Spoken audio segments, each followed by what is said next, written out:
E aí, pessoal, tudo bem?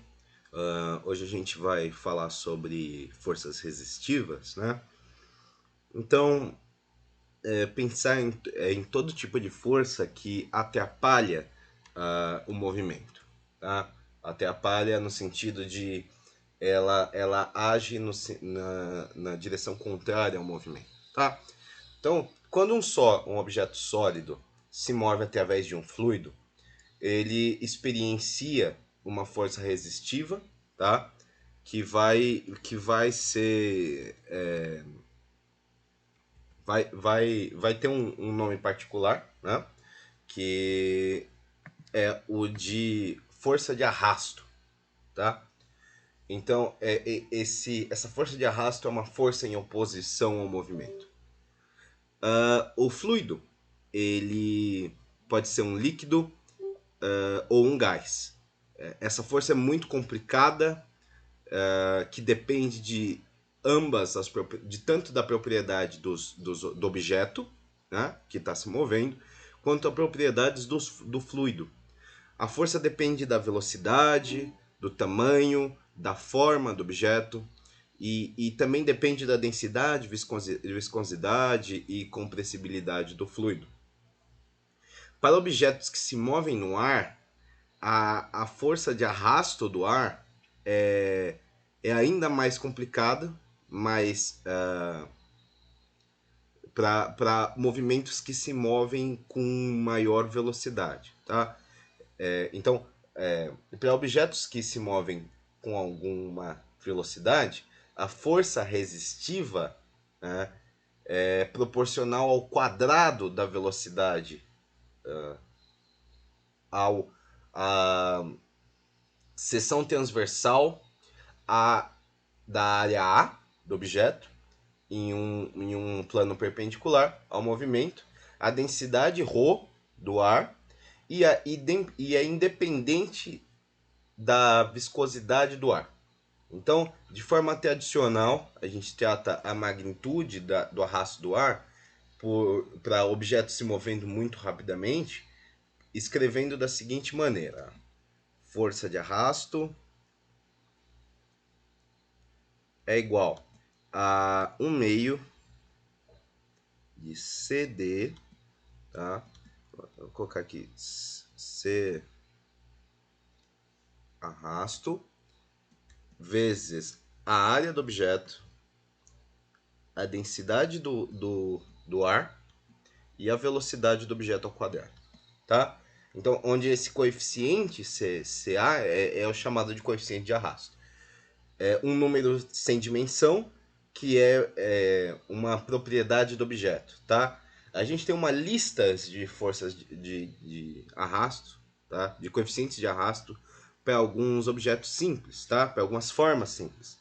Cada uma dos objetos tem um número de reinos da ordem de 10 à quarta.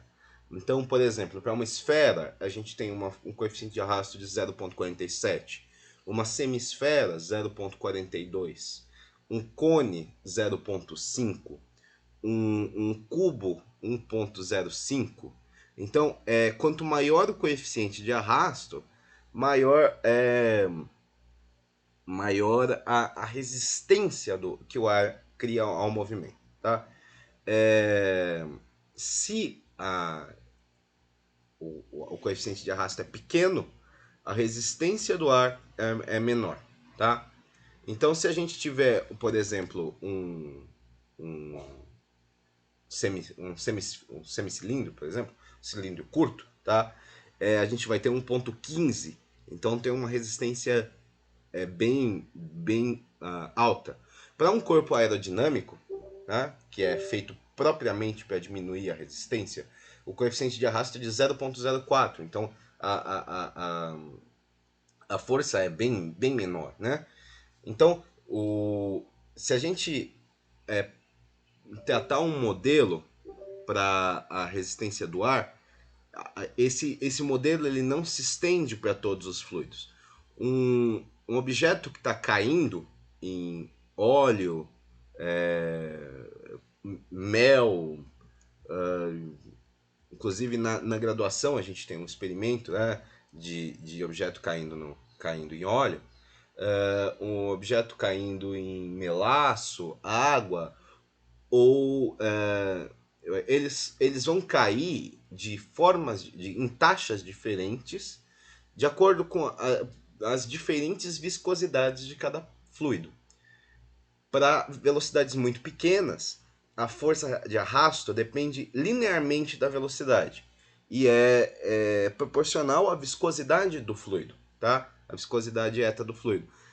Para o caso especial de uma esfera de raio R, por exemplo, a força de arrasto, a lei de força de arrasto, pode ser exatamente deduzida de princípios de mecânica de fluidos. E ela é dada por F.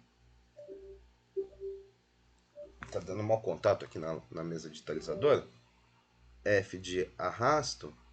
Esse aqui é para a esfera, tá? Então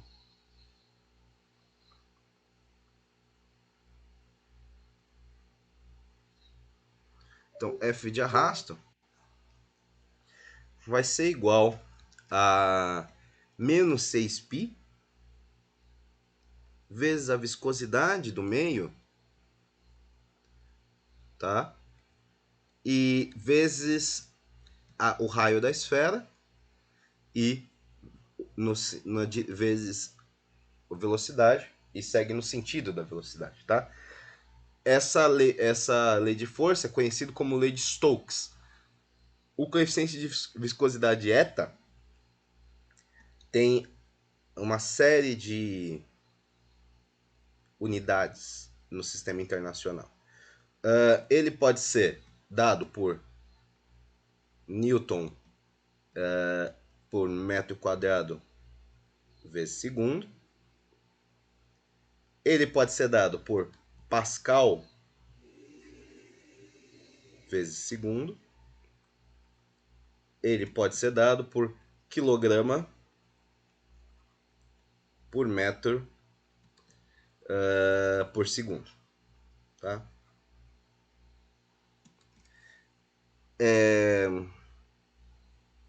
Então a gente tem uma unidade CGS também, que é o Poise, que é também utilizada. Tá? Para alguns valores típicos de viscosidade, a gente pode dar, por exemplo, tudo no sistema internacional, tá? Por exemplo, que varia com a temperatura, né? Então, a 25 graus, a acetona tem uma viscosidade de 3,6 vezes 10 a menos 4. O benzeno, 6,4 a 10 a menos 4.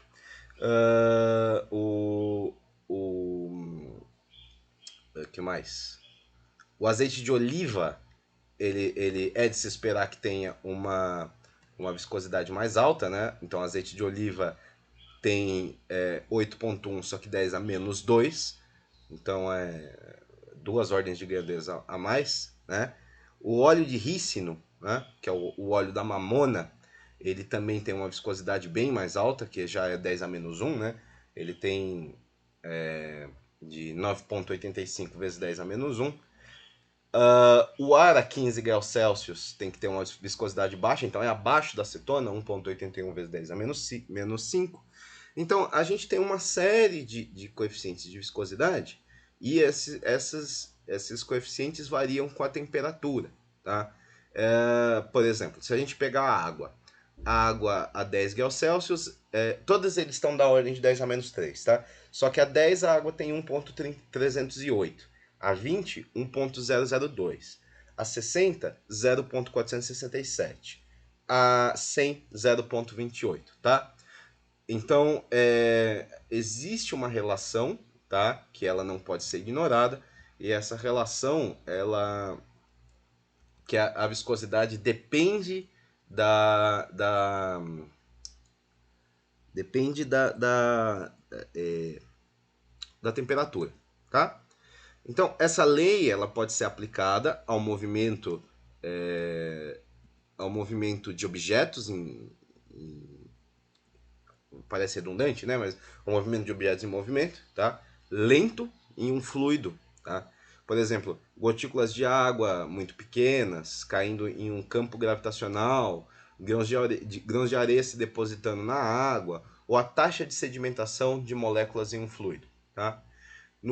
Nesse último caso, né, de sedimentação de moléculas no fluido, se a gente modelar uma molécula como esfera de raio R, a massa da molécula é proporcional a R ao cubo, né? E a força de arrasto é proporcional a R. Portanto, a molécula de tamanhos diferentes terão taxas de aceleração diferentes. Essa é a base para o projeto de dispositivos de medição que separam moléculas de diferentes pesos moleculares, tá? Então aqui a gente não está mais uma tecnologia da época do Galileu, né? Isso é uma tecnologia recente, né? Desse último século para cá, né? Várias técnicas, por exemplo,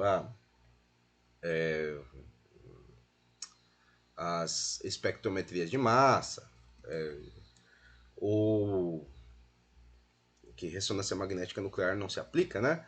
Mas, por exemplo, mas a espectrometria de massa é um exemplo, tá? Que é para definir a massa de determinadas moléculas, tá? Em muitas situações físicas, a força sobre um objeto ela vai ser modelada como dependendo da velocidade do objeto. Então, já vimos o atrito estático e o cinético, entre superfícies modeladas como independente da velocidade relativa da superfície. A experiência comum, né, por exemplo, nadar, jogar frisbee, é, ou mesmo um carro correndo que consome mais combustível de acordo com a velocidade, né, nos diz que a força de atrito entre um objeto e um fluido pode ser uma função complicada da velocidade. De fato, essas relações complicadas elas são uma parte importante do tópico como projeto de aeronaves. Tá? Então tem uma área que se dedica completamente a isso. Tá? Então, a gente vai resolver um exercício que é realmente para tentar consolidar, né, algumas ideias, não necessariamente muito matemáticas, mas mais do ponto de vista conceitual, de como funciona, né, essas forças de arrasto. Tá? Então, a gente vai partir do primeiro exemplo. Tá? Então, exemplo 1.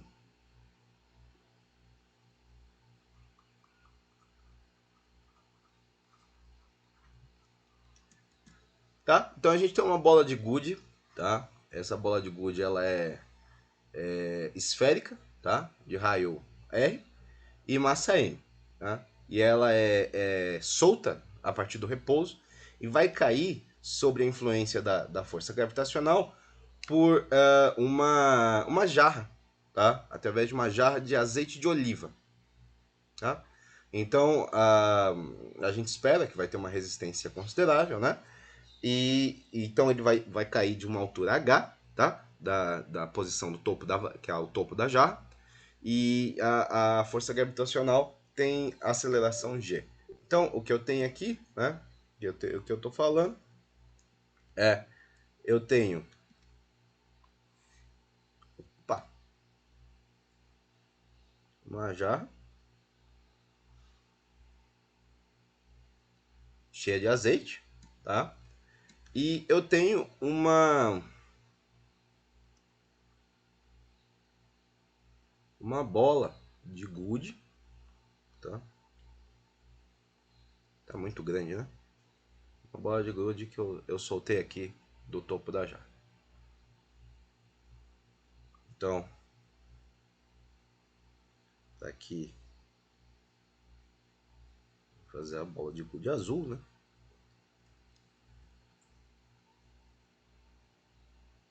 Eu sei que verde seria mais apropriado, mas o azeite já é verde. E aqui tem azeite de oliva, tá? Então, beleza. Essa jarra, ela tem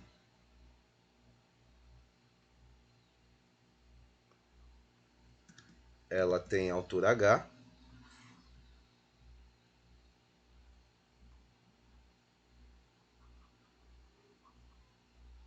tem altura H, tá? E E aqui a gente tem, né, influência da aceleração gravitacional, tá? Então a gravidade aponta para baixo, tá? Que mais? Bom, a massa dela é m e o raio dela é r, tá? O raio dela é r. Então, se a gente, a princípio, né, a gente pode desprezar qualquer força devido à flutuabilidade do azeite, tá? Então, a gente pode porque claramente vai ter forças diferentes de acordo com profundidade, uma temperatura de atrito, né? Então a gente despreza essas coisas, tá? Então a primeira questão vai ser determinar a velocidade da bolinha de gude, tá? Como uma função do tempo. Depois, qual é a velocidade máxima possível? Então eu vou definir essa velocidade máxima possível como sendo v infinito, que vai ser exatamente, né, o vetor de velocidade no tempo infinito, tá? Que vai ser essa velocidade vai ser chamada de velocidade terminal. Então a gente tem que determinar a velocidade terminal que a bolinha de gude pode obter. Depois determinar uma expressão para a viscosidade do azeite de oliva, tá? Em termos de G, M e R. E da velocidade terminal.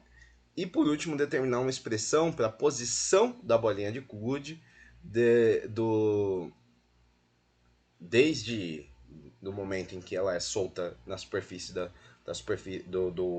jarra, né, de óleo, de azeite de oliva, como função do tempo. Então, primeira coisa que a gente precisa fazer, como sempre, né, é escolher o nosso sistema de coordenadas. Então, primeiro eu vou escolher um sentido positivo para y, tá, que seja conveniente, e uma origem, tá. Então eu vou escolher o sentido positivo para y como para baixo, tá. E a origem como a posição inicial da bolinha, tá? Então eu vou para esse sistema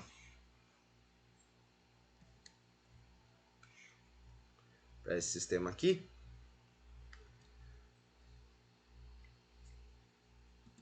Primeiramente, eu vou fazer com que a bolinha tenha caminhado um pouquinho, tá? A gente está num tempo t qualquer, ok? Então, eu vou primeiro escolher o meu sentido de orientação como sendo para baixo, tá? Então, meu J chapéu tá aqui embaixo. E a origem eu vou tomar como sendo a altura em que a bolinha foi solta, tá? Então a origem é aqui, tá? Que mais? Bom, o eixo mais y, portanto, está aqui embaixo, né? Ele aponta para baixo. Aqui, né? Aqui a gente tem a bolinha numa distância y a partir da origem, né? Então a gente tem a bolinha a uma distância y da origem.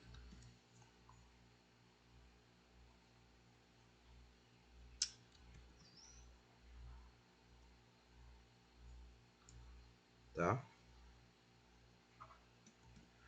E esse y é uma função do tempo.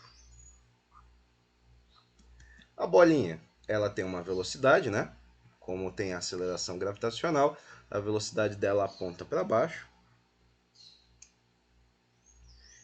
E como a gente pode presumir, essa velocidade é uma função do tempo também, certo? Então, isso aqui também é um vetor, né? Não, tá, deixa assim, não é um vetor posição, ok? Então, tá? Primeira coisa, existem duas forças agindo na bolinha de gude, tá? A força gravitacional e a força de arrasto. Então, se a gente for fazer o diagrama de corpo livre, né? para o sistema, a gente vai ter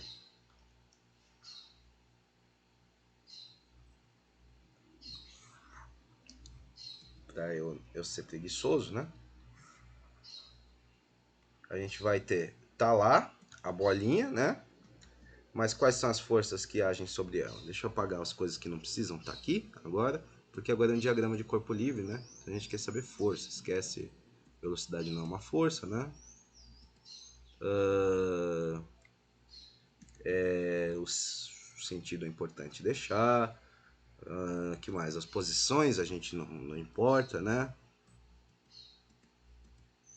Tamanho também não importa, tá? Então a gente tem... Tentar apagar o máximo possível aqui dessas coisas aqui. Opa. Apagar o máximo possível disso aqui.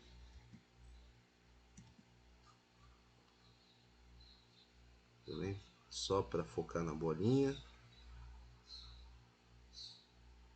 Na verdade, isso aqui a gente não precisa mostrar também, né?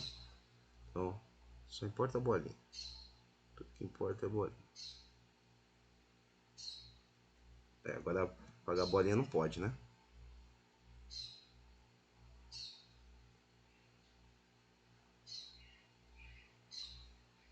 Então, a nossa bolinha...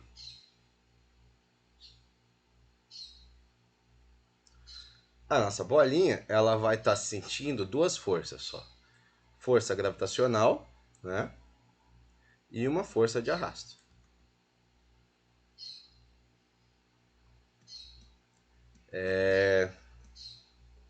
Então, a força gravitacional é mg, né? E aqui, uma força de arrasto. Tá? Que mais? Então, a segunda lei de Newton, ele vai dizer que o somatório das forças, né? Então, mg menos a força de arrasto. E como ele é uma esfera, a gente pode usar essa equação aqui, né? Menos 6, pi. Então, menos 6. O negativo é porque ela está apontando no sentido contrário a movimento, tá? Então, ele já tá incluso aqui, tá? Por isso que não é positivo, tá? RV, né? Isso é igual a massa, né, da bolinha vezes a aceleração. Mas quem é a aceleração? dv dt. Ok? Isso aqui, então, V, né, é a componente y da velocidade da bolinha de gude. E eu vou simplificar esse 6π eta r, dividir tudo por m, tá? Eu vou simplificar e chamar só por um outro valor, tá? Então, aqui, gama é 6π, definir, tá? 6π eta r v, opa, v não, porque tudo isso é constante, né? Sobre a massa, isso aqui é constante, né? Então, daqui a unidade, né, de gama é segundo a menos 1, tá?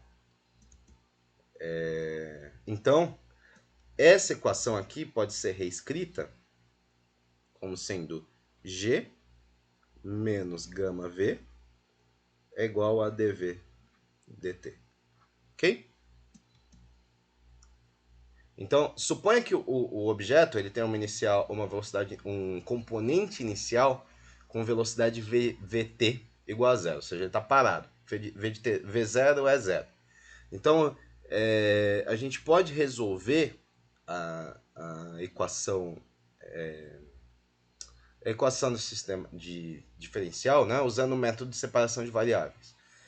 A equação diferencial ela pode ser reescrita da seguinte maneira: termos com v de um lado, né? Então aqui é dv sobre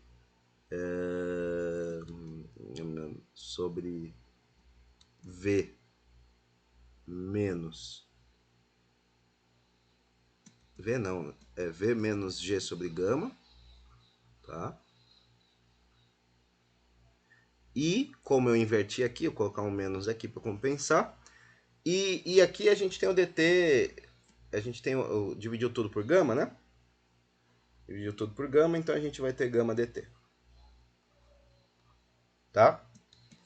E aí, né, aqui a gente só precisa integrar dos dois lados.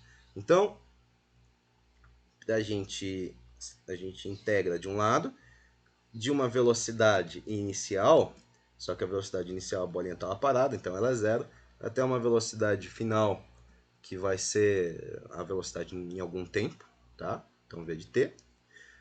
E a gente vai integrar essa expressão de dv, né? Então, dv' sobre v' sobre v' menos g sobre gama. E do outro lado, a gente integra em relação ao tempo, né? Em que tempo? Menos gama vezes a integral de o tempo t' igual a zero até o tempo t, né? Porque é v de t. Então, ok? É essa relação que a gente vai ter. Se a gente integrar os dois lados, a gente vai ter que vai ter ln, o logaritmo, né, de v de t, menos g sobre gama, dividido por menos g sobre gama,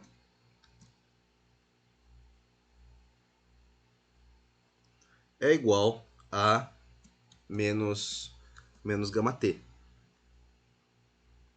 Tá?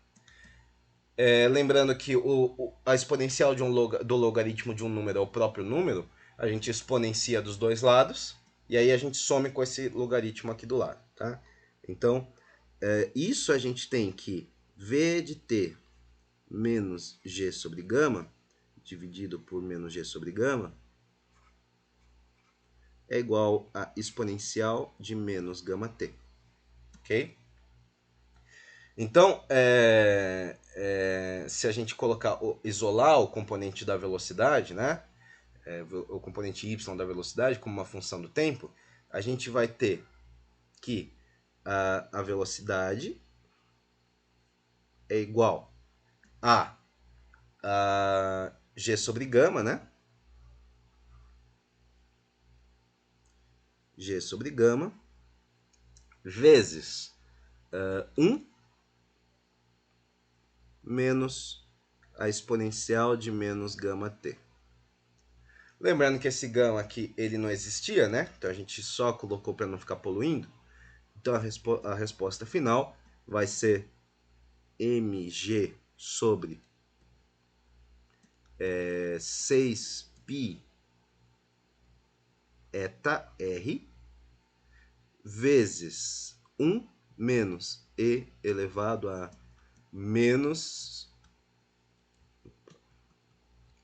vezes 1 menos e elevado a menos 6π eta r sobre m vezes o tempo.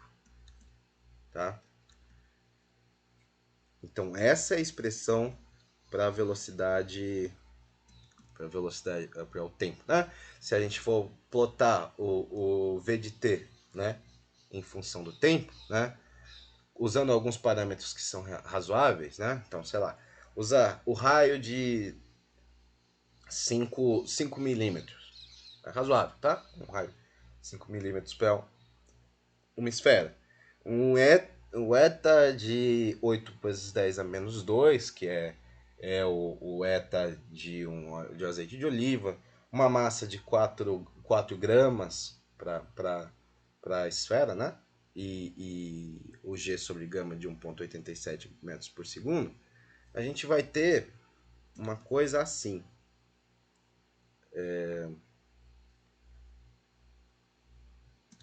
A gente vai ter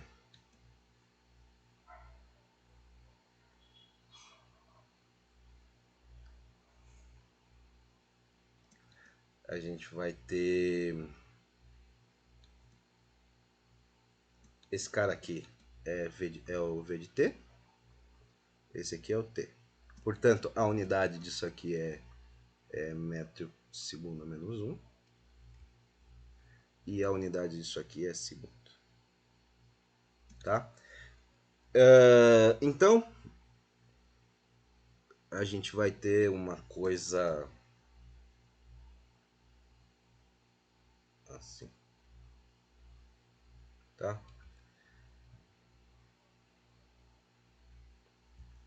Era para ser mais reto. Tá? Era para ser reto aqui, não tem essas ondulações, mas a mão de Parkinson não permite. Última tentativa, vai. Aí, pronto. Tá aqui. Então, para um valor muito grande, né, de t, o termo exponencial, né, esse termo exponencial, ele se aproxima de zero, né, porque ele é negativo, né? Então, esse termo exponencial se aproxima de zero.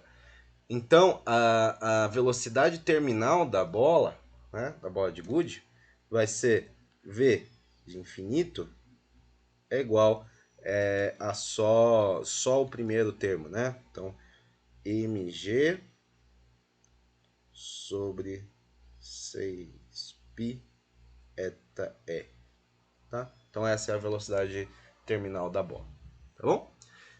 Então, o coeficiente de viscosidade pode ser determinado a partir da velocidade terminal. Então, dessa forma, eta é igual a mg dividido por 6πr vezes a velocidade terminal. Tá? Então, se o ρ, a gente vai definir o ρ como a densidade da bolinha de gude, tá? A massa da esfera da bolinha de gude é dada por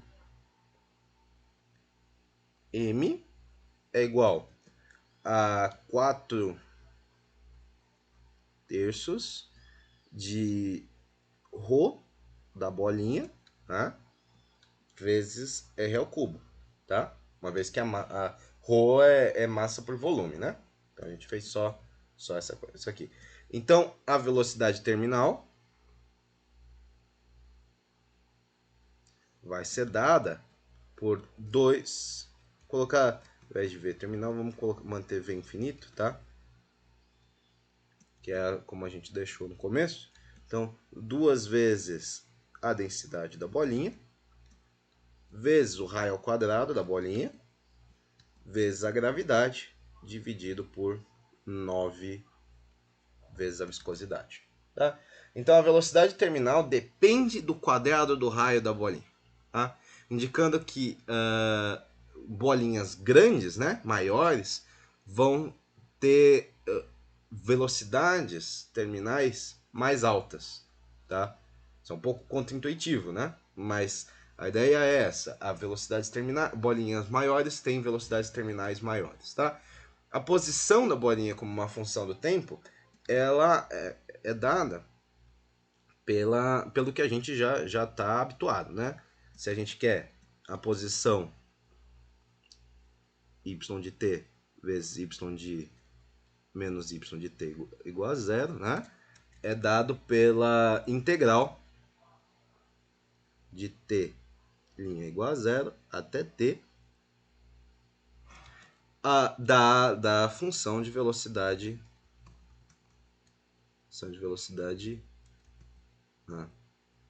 no tempo, né? Então, né, se a gente substituir a equação que a gente encontrou para a velocidade e integrar, usando a posição inicial, né, começando com y igual a zero, tá? A gente vai ter que a y de t é igual a g sobre t, não, g sobre gama vezes o tempo, mais g sobre gama ao quadrado vezes e elevado a menos gama t menos 1. tá?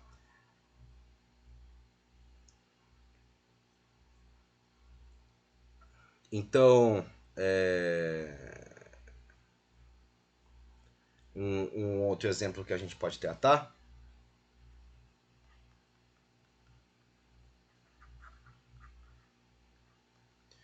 se um objeto de massa m no tempo t igual a zero, ele vai se mover rapidamente com velocidade v0, tá? Através de um fluido com densidade ρ.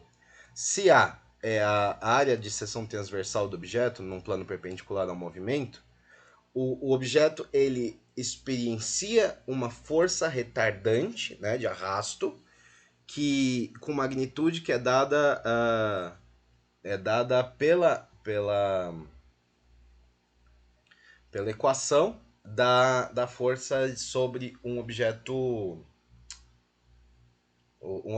com velocidade alta, né? Então, ela é dada pela equação, pela equação de para velocidades muito altas, né?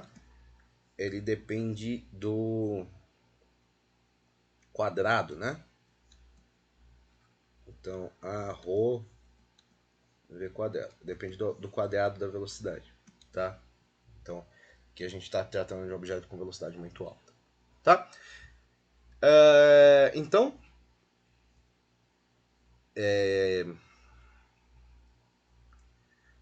se a ideia é determinar agora uma expressão para a velocidade do objeto como uma função do tempo. Então, escolhendo o sistema de coordenada, que é no sentido do movimento do objeto, então, o que significa que o vetor velocidade do objeto, ele está no sentido da orientação, tá?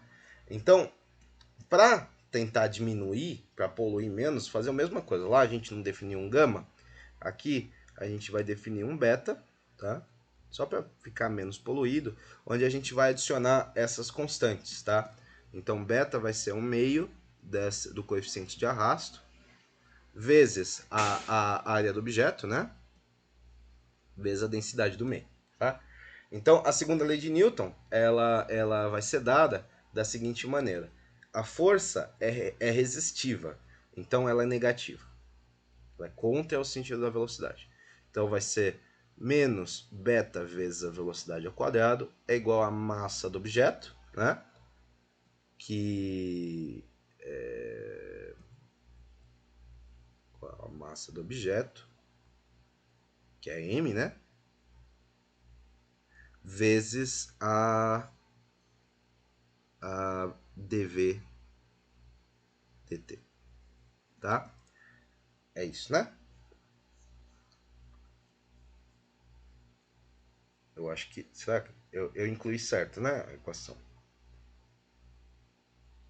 A rho v quadrado.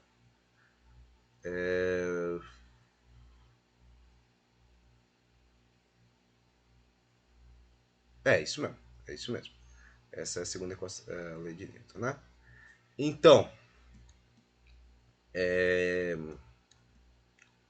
se a gente fizer a mesma coisa que a gente fez da outra vez, seja separar as variáveis e incluir a integração, a gente vai ter que a integral de dv' dividido por v quadrado, v' ao quadrado. Então, aonde que eu vou integrar? No v, no velocidade inicial, né? Então, de v0 até a velocidade no tempo t, né? V de t. Isso é igual ao quê?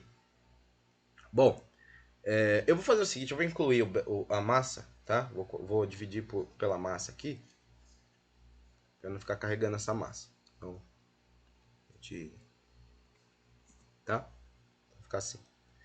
Então, isso é igual a integral de menos beta é constante, né? Então, menos beta vezes a integral do tempo t igual a zero até o tempo t, né? e de quem? De dt', né? Ok?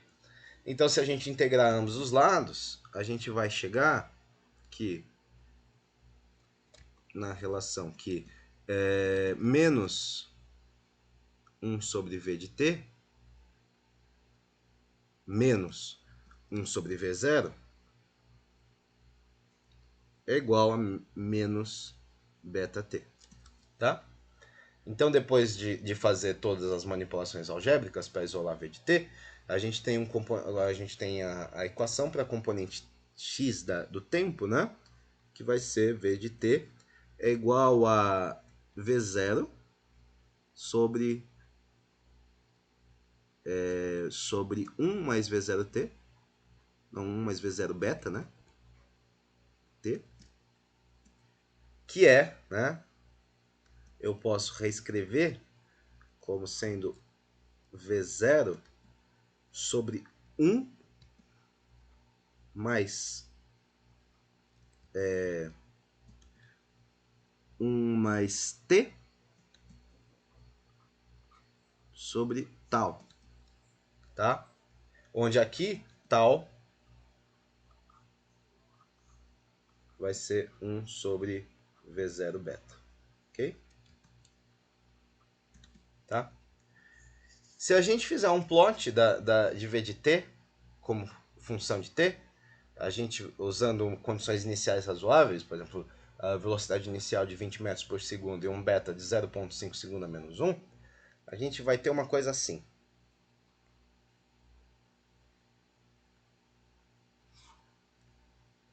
Fazer parecido lá com o outro. Então, esse eixo aqui é a velocidade. A unidade é metro por segundo. E esse eixo aqui é o tempo. Então, a unidade é segundo, tá? Então, a gente vai ter uma coisa bem assim. Cai depressa. Opa. Cai depressa.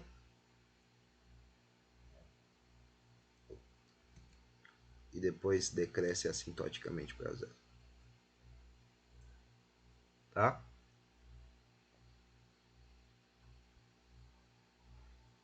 Ok?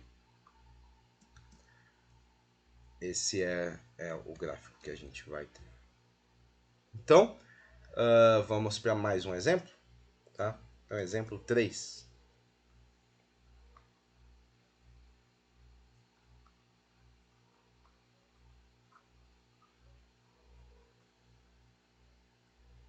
Exemplo 3 a gente vai considerar um objeto de massa m, que ele está numa queda livre, mas ele experiencia uma resistência do ar. Tá?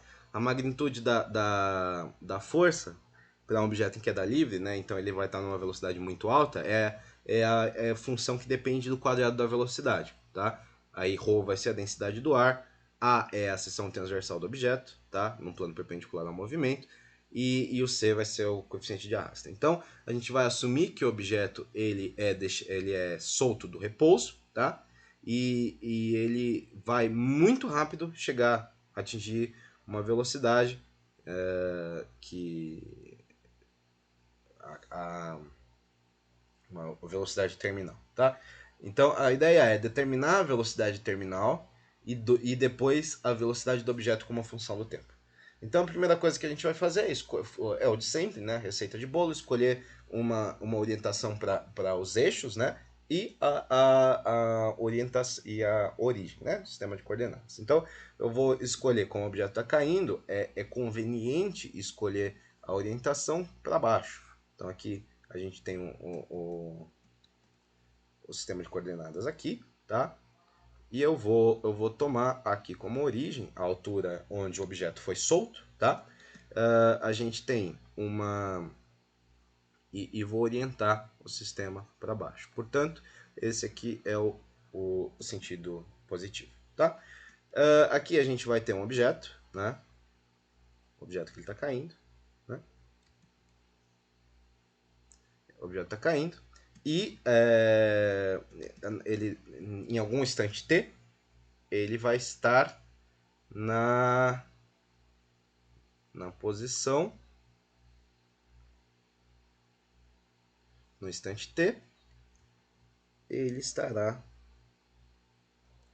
na posição y de t. Então,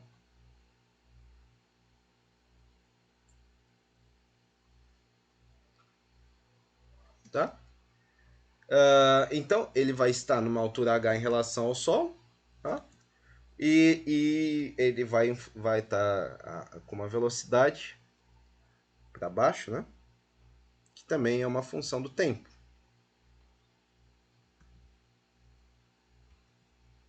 E esse exemplo é interessante, que mostra que se a gente se jogar em algum lugar sem um paraquedas, a gente vai ter uma velocidade terminal. A gente não vai acelerar eternamente, né? Opa! A gente não vai cair acelerando eternamente. Uma hora vai balancear. Então, beleza. A gente tem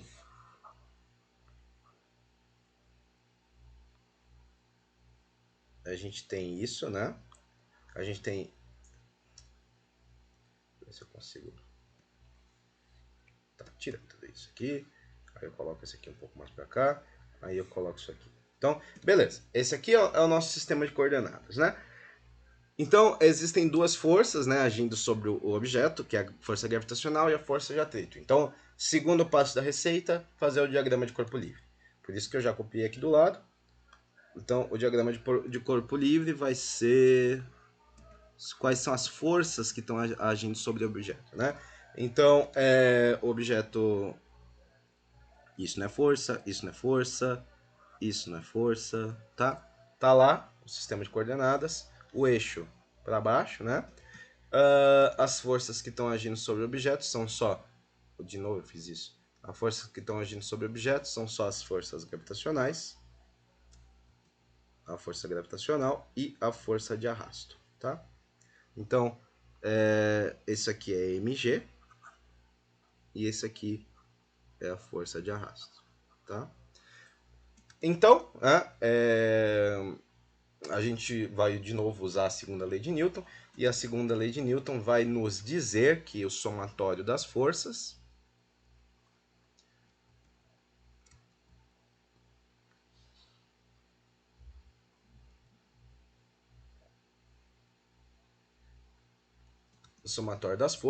opa, falta a área da seção, né? O somatório das forças é igual a massa vezes a aceleração, tá?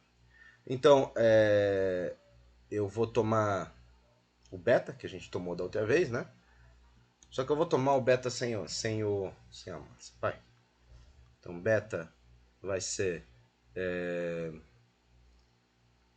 meio de CA rho, tá? Isso aqui é beta. Então, a equação se converte em força gravitacional é igual a menos beta, não, força gravitacional é igual a beta, não, menos beta v quadrado é igual a massa vezes a dvdt, tá? Então, inicialmente, né, quando o objeto é solto do repouso, ele tem v igual a zero, né? Então, a resistência do ar é zero. E a aceleração é máxima. Conforme o objeto vai aumentando a sua velocidade, a resistência do ar se torna mais alta e dvdt ele precisa decair, né? Até que o objeto atinja uma velocidade terminal. E aí, na velocidade terminal, dvdt é zero, porque a velocidade não varia, né? Então, a gente vai tomar dvdt sendo zero, tá? E aí a gente consegue fazer a equação para a velocidade terminal. Então, para a velocidade terminal, isso aqui é zero. Então, a gente pode reescrever mg menos beta, v terminal ao quadrado é igual a zero. E aí, né? Aí fica fácil. A velocidade terminal é igual a raiz de mg sobre beta tá?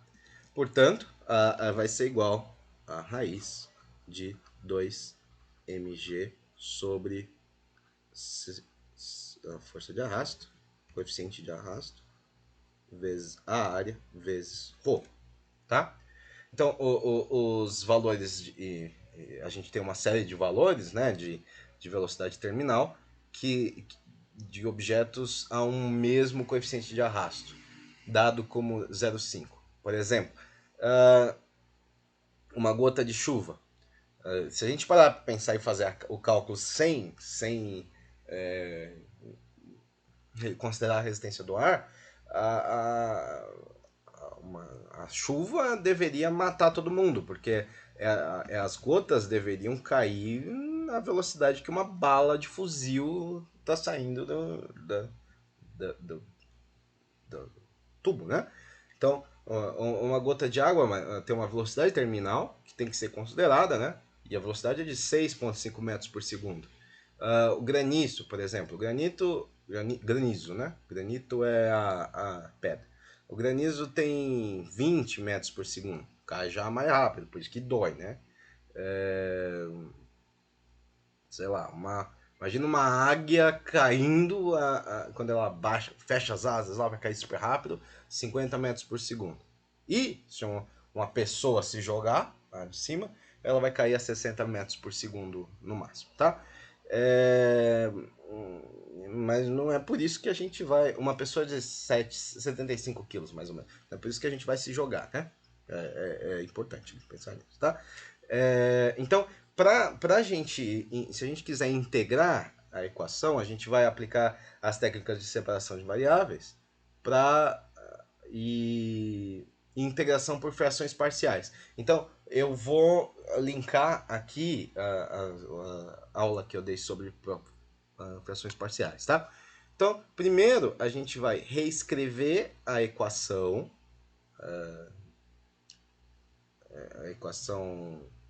que não é muito amigável, né? Que a gente vai ter menos beta, né? Menos beta sobre m dt é igual ao quê? É igual a dv sobre v quadrado menos mg sobre beta, tá? Então, dv sobre isso aqui. Isso aqui é igual a quê? dv sobre v quadrado menos a velocidade terminal ao quadrado, né? E a gente pode reescrever isso para deixar mais conveniente, para a gente poder integrar da seguinte maneira: menos. Eu vou colocar a barra de baixo de novo para não ficar esquisito, tá? 1 sobre v terminal quadrado vezes a velocidade mais a velocidade terminal. Tá? Mais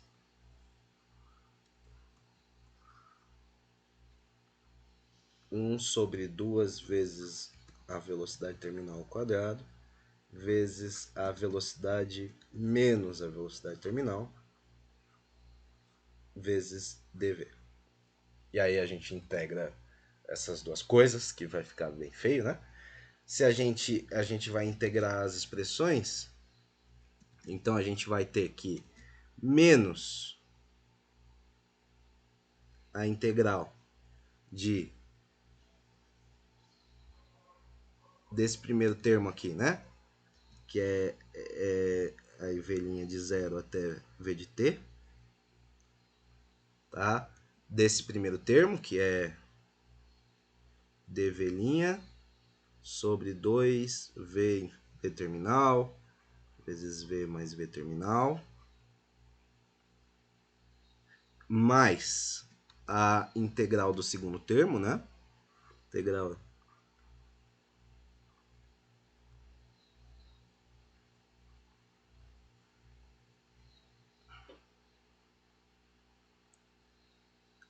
2v terminal vezes V menos V terminal, tá? Isso é igual a beta, menos beta, né? Menos beta sobre M. Integral, t' indo de zero, indo para zero, de zero até t, né? De dt. Essa integral é fácil, né?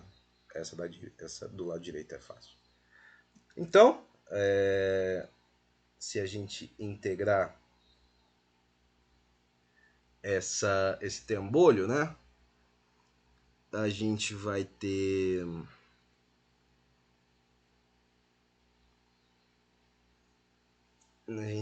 que ln de... Não, ia deixar um termo para fora, vai. 1 sobre 2v0, não v infinito, né? V terminal. 1 sobre 2v infinito, vezes ln de v de t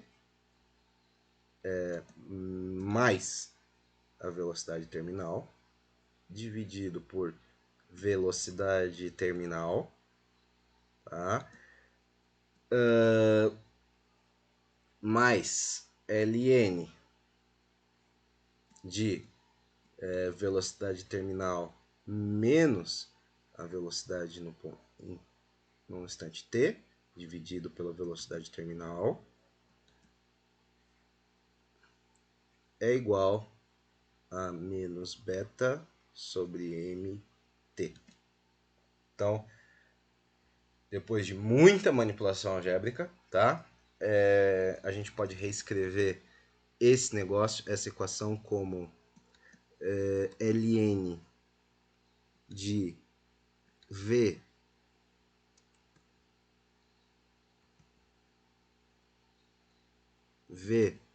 terminal menos v no instante t, tá?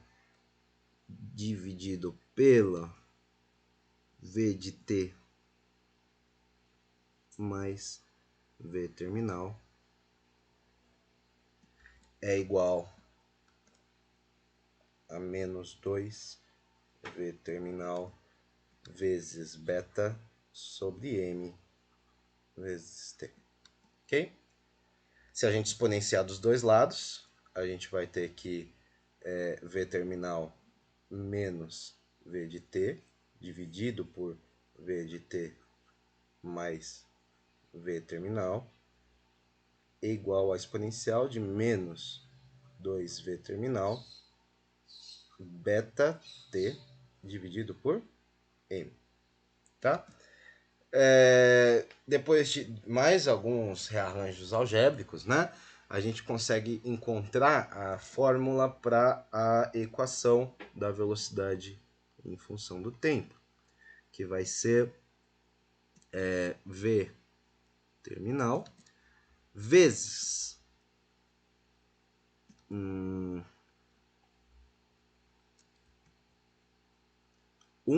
menos a exponencial de menos 2v terminal beta t sobre m, dividido por 1 mais a exponencial de menos 2v terminal vezes beta t dividido por m. Tá? Isso é igual a v terminal. Esse termo aqui é um termo para tangente hiperbólica. Então, tangente hiperbólica. Não falei sobre isso, então nem vou linkar. Então, é a tangente hiperbólica de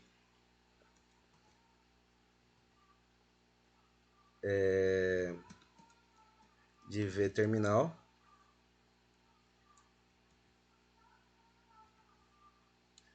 v de vezes beta sobre m vezes t, tá? Então, aqui, né, onde a gente vai, agora a gente tem que lembrar que V terminal beta sobre M é igual a beta sobre M vezes a raiz de mg sobre beta, né? E isso é igual a beta g sobre m raiz. E isso é igual a raiz de 1/2. Tá. Não, deixa assim. C, coeficiente de arraste, vezes a área, vezes ρ, vezes a gravidade, dividido por 2m. Tá? E aí a gente finaliza o exercício. Então, era isso por hoje e até o próximo vídeo. Tchau, tchau.